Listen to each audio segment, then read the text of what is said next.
ಆ ನಿಗಮದ ಅಧ್ಯಕ್ಷರೇ ಒಪ್ಕೊಂತಾರೆ. ಆಮೇಲೆ ನಾನು ಏನು ವಿಟ್ನೆಸ್ ಆಗಿದ್ದಾರೆ SITಗೆ, ಅಲ್ಲಿ ಅವರು ಸಾಕ್ಷ್ಯನಾಶ ಮಾಡ್ಲಿಕ್ಕೆ ಮತ್ತು ಅವರು ದಬಾವ್ ಮಾಡ್ಲಿಕ್ಕೆ ಪ್ರಯತ್ನ ಪಡ್ತಾ ಇದ್ದಾರೆ. ನಾನು ಕೋರ್ಟ್ ಕರ್ಕೊಂಡು ಹೋಗಿ ಅಂತ ಒದ್ದಾಡ್ತಾ ಇದ್ದಾರೆ. ಇಲ್ಲಿ ನಾವು ಮುಖ್ಯವಾಗಿ ಮಾಡ್ಬೇಕಾಗಿರೋದು ಏನಂತಂದ್ರೆ SIT ಅಥವಾ ನಮ್ಮ ರಾಜ್ಯದ ಪೊಲೀಸ್ ವ್ಯವಸ್ಥೆಯನ್ನ ಕಾಂಗ್ರೆಸ್ ಪಕ್ಷ ದುರ್ಬಳಕೆ ಮಾಡ್ಕೋತಾ ಇದೆ. ಈ ಹಗರಣ ಜಾರಿ ಬೆಳಕಿಗೆ ಬಂದ ತಕ್ಷಣ ಫಸ್ಟ್ ಆಫ್ ಆಲ್ ಇವರು ನೋಟಿಸ್ ಕೊಡ್ಬೇಕಾಗಿರೋದು ಯಾರಿಗೆ? ಈ ಮಂತ್ರಿಗೆ, ನಾಗೇಂದ್ರ ಅವರಿಗೆ, ಆಮೇಲೆ ದದ್ದಲ್ ಅವರಿಗೆ. ನೆಕ್ಸ್ಟ್ ಇಮಿಡಿಯೇಟ್ಲಿ ಇವರು ಪಾರ್ಟಿನ ಸಿದ್ದರಾಮಯ್ಯ ಅವರು ಕೂಡ ಇದಕ್ಕೆ ಪಾರ್ಟಿ ಮಾಡಬೇಕು. ಯಾಕಂದ್ರೆ ಬಡವರ ಮೇಲೆ ಕಾಳಜಿ ಇಲ್ಲ, ನ್ಯಾಯಸಮ್ಮತವಾಗಿ ನಡೀಬೇಕು, ಸತ್ಯ ಹೊರಗೆ ಬರಬೇಕಂತ ಕಾಳಜಿ ಇಲ್ಲ ಬಿಜೆಪಿಯವರಿಗೆ. ಬಿಜೆಪಿ ಈ ತನಿಖೆಯ ದಿಕ್ಕನ್ನ ತಪ್ಪಿಸಬೇಕು, ಸಿದ್ದರಾಮಯ್ಯ ಮೇಲೆ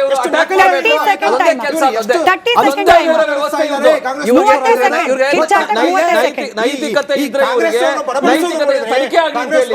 ಅದು ಬಿಟ್ಬಿಟ್ಟು ತನಿಖೆ ಆಗ್ತಾ ಇರ್ತಕ್ಕಂಥ ವಿಷಯದಲ್ಲಿ ಇವರು ಮೂಗು ತೂರಿಸಿ ತನಿಖೆಯನ್ನ ದಿಕ್ಕನ್ನು ತಪ್ಪಿಸಬೇಕು ಮತ್ತು ಸಿದ್ದರಾಮಯ್ಯ ತೇಜೋವಧೆ ಮಾಡಬೇಕಂತ ಕುತಂತ್ರವನ್ನ ಬಿಜೆಪಿ ನಾಯಕರು ಮಾಡಿದ್ದಾರೆ. ಬಿಜೆಪಿ ನಾಯಕರು ತಾವು ಕಳ್ಳರು, ಬೇರೆ ನಂಬಲ್ಲ.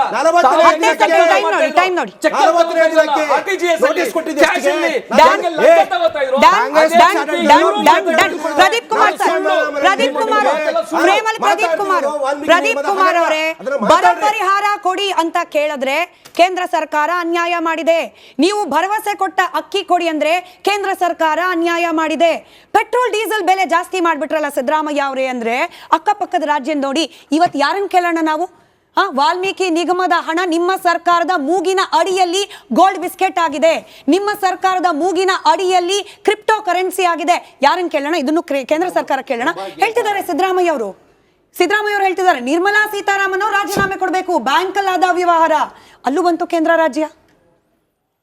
ನೋಡಿ, ನಾವು ಇದ್ರಲ್ಲಿ ಗಮನಿಸಬೇಕಾಗಿರೋದು ಭಾಳ ಮುಖ್ಯವಾಗಿ ಈ ಹಗರಣ ಬಂದ ಮೇಲೆ ಇದುವರೆಗೆ ನಾಗೇಂದ್ರ ಅವರನ್ನು ಅರೆಸ್ಟ್ ಮಾಡದೇ ಇರ್ತಕ್ಕಂಥದ್ದು ಮತ್ತು ಬಸನಗೌಡ ದದ್ದಲ್ ಅವ್ರನ್ನ ಅರೆಸ್ಟ್ ಮಾಡದೇ ಇರ್ತಕ್ಕಂಥದ್ದು, ಸರ್ಕಾರ ಅವ್ರನ್ನ ರಕ್ಷಣೆ ಮಾಡ್ತಾ ಇದೆ ಅನ್ನೋದ್ರಲ್ಲಿ ಎರಡು ಮಾತಿಲ್ಲ.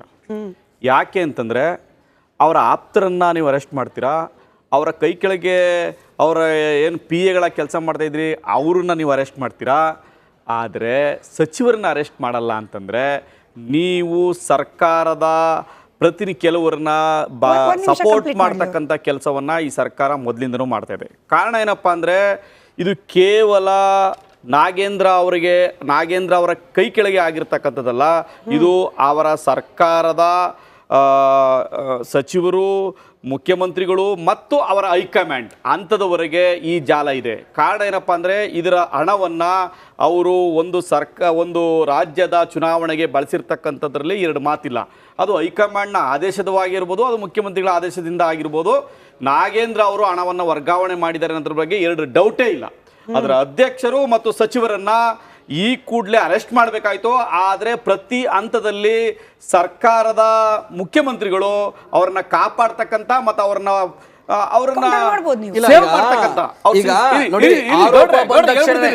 ಆರೋಪ ಬಂದ ಕ್ಷಣನೇ ಏನೂ ಸಾಕ್ಷ್ಯ ಇಲ್ದಲೆ 11 ಜನ ಅರೆಸ್ಟ್ ಮಾಡಿದ್ರ? 11 ಜನ ಅರೆಸ್ಟ್ ಮಾಡಿದ್ದಾರೆ, ಸಾಕ್ಷ್ಯಗಳಿದ್ದಾವೆ, ತನಿಖೆ ನಡೀತಾ ಇದೆ. ಅದಕ್ಕೆ ನೀವು ನಾಗೇಂದ್ರ ಅವ್ರನ್ನ ಯಾಕೆ ಅರೆಸ್ಟ್ ಮಾಡಲಿಲ್ಲ? ದದ್ದಲ್ ಅವ್ರ ಬಿಜೆಪಿ JDS ಹೇಳಿಕೆ ಕೊಡ್ತಾರೆ, ಬಿಜೆಪಿ JDS ರಾಜಕೀಯ ಮಾಡ್ತಾರೆ, ಅರೆಸ್ಟ್ ಮಾಡ್ಬೇಕಾಗತ್ತಾ? ಬಿಜೆಪಿ JDS ನ ರಾಜಕಾರಣಕ್ಕೋಸ್ಕರ ಅರೆಸ್ಟ್ ಮಾಡ್ಬೇಕಾಗತ್ತಾ? ನೋಡಿ, ತನಿಖಾ ಅಧಿಕಾರಿಗಳಿಗೆ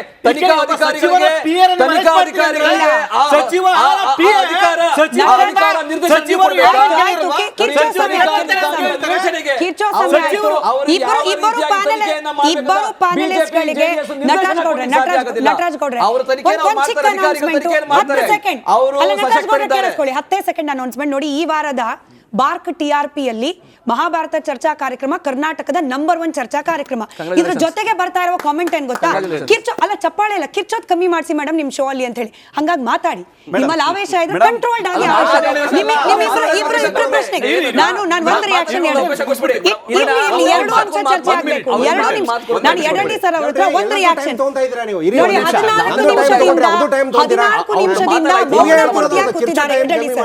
14 ನಿಮಿಷದಿಂದ ಮೌನ ಮೂರ್ತಿಯಾಗಿ ಕೂತಿದ್ದಾರೆ ಯಡಳ್ಳಿ ಸರ್. ನಾವು ಮೋದಿ ಅವರು ಚುನಾವಣಾ